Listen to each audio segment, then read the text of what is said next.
Buenas amigos, aquí estoy una vez más y esta va a ser la continuación de lo que es el análisis y diseño de amplificadores con transistores BJT. Y aquí estoy con el siguiente, que es el análisis en alterna del transistor, ¿vale? Este que tenemos aquí, este circuito es el mismo que este, ¿vale? Si se fijan, tenemos Vin, que sería esto, la tensión de entrada o la que vamos a amplificar, ¿vale? Luego tenemos la resistencia de RB1 y RB2. En alterna, todas las masas y todas las tensiones de continuo son masas. Este condensador es de cortocircuito, un condensador de desacoplo, pero en alterna es un cortocircuito. Estaría aquí, pero como ven no está. Como esto va a masa y esto va a masa porque es una tensión de 24 voltios, lo que pasa es que quedan las dos en paralelo, porque esta va a masa, que es esta tensión aquí, esto se vuelve masa y esto también, así que ambas están en paralelo. Por lo tanto, tenemos las tensiones en paralelo y luego lo que nos viene es la base del transistor, que es esta que tenemos aquí, que le he puesto B de base. La corriente de base es esta que tenemos aquí, ¿vale? Que pone I sub B. Y el HI es lo que calculamos antes, el valor del parámetro hídrico que calculamos antes con la corriente base, que es esta que tenemos aquí, que serían 912 ohmios para este caso. Otra cosa importante es que después viene el emisor, que lo tenemos en, en, en masa. ¿Por qué? Porque tenemos el condensador que les dije que hace de cortocircuito, con lo cual esta resistencia queda en alterna cortocircuitada, que está aquí el emisor. Por lo tanto tenemos masa, nos olvidamos de la resistencia del emisor. Luego tenemos la fuente, esta fuente, que es el propio transistor, su ganancia. El HFE es la beta, lo mismo. En este caso es HFE por IB, es decir, es el factor de amplificación por la corriente base, que es lo que hace que amplifique el transistor. Y siempre mirando hacia abajo. Esto es una fuente de corriente dependiente de IB. ¿Vale? Bueno, seguimos por aquí, que sería esta parte, es la resistencia de colector que nos quedaría a masa. Como veis queda a masa porque está conectada a la fuente de continuo. Y luego nos queda esta parte que es un cortocircuito por el condensador, que es este condensador que está aquí. Y luego la resistencia de carga, que es esta, es decir, el circuito que vayamos a conectar después. Bueno, ahora, la tensión, la ganancia en tensión. La ganancia en tensión de un transistor.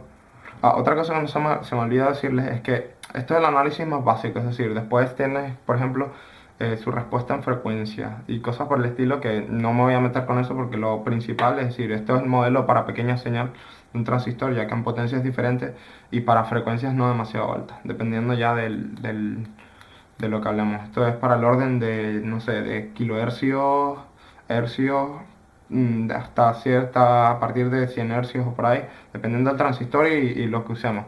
Pero hasta alrededor de kilohercios y a lo mejor algunos cuantos más hercios, pocos, pero, no, pero algo, dependiendo del transistor, ya les digo. Ganancia en tensión. La ganancia en tensión es la tensión de salida partido de la tensión de entrada, es Vout. La tensión de entrada a partir de la salida, es decir, la amplificación real del transistor en alterna. ¿Cómo se hace esto? Primero ponemos Vout. ¿Qué sería Vout? Vout es la tensión que tenemos aquí, que es HFE por IB, es la ganancia por la corriente base, es decir, esta corriente por el paralelo. Como están en paralelo estas resistencias, pues si yo multiplico la corriente que pasa por esas dos resistencias por las resistencias, nos da la tensión, con lo cual hago el paralelo de estas dos resistencias y lo multiplico por la corriente esta. Eso en sentido invertido porque la corriente va así. Si fuera hacia este lado sería de manera diferente.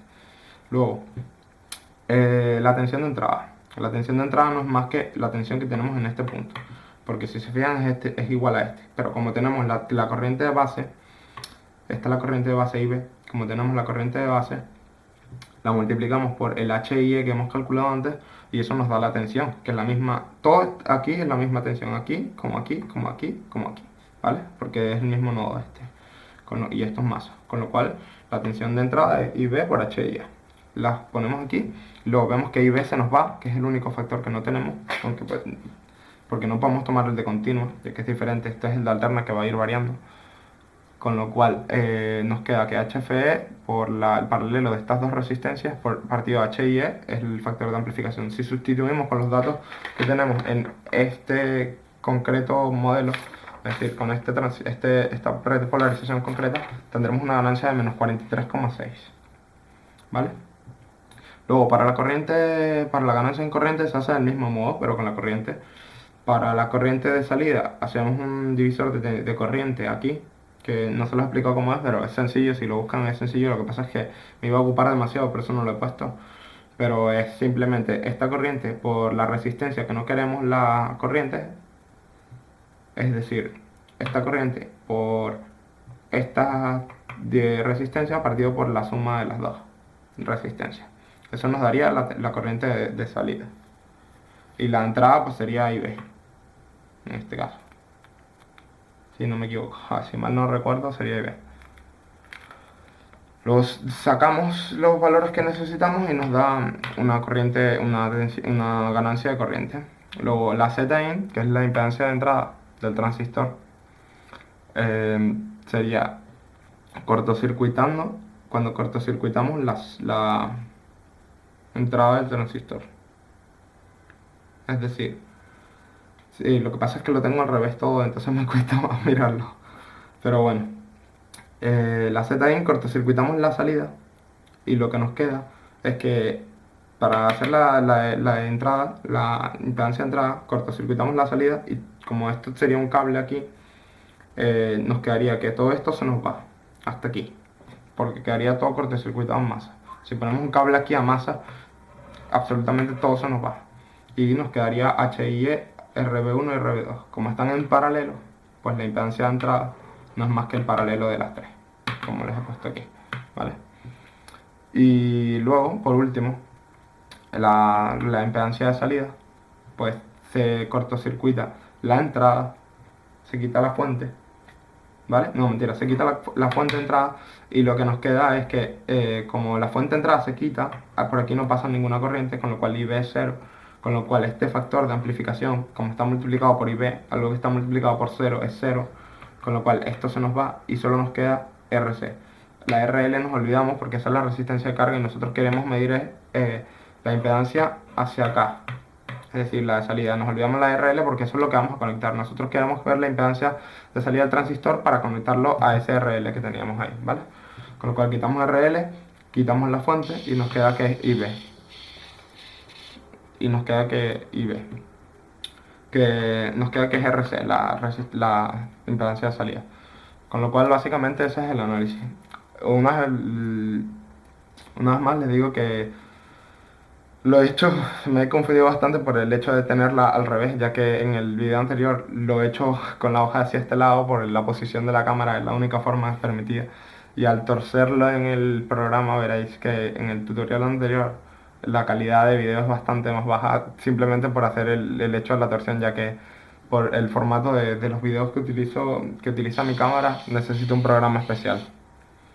¿Vale? Pues nada, espero que les sirva y gracias por todo. Hasta luego.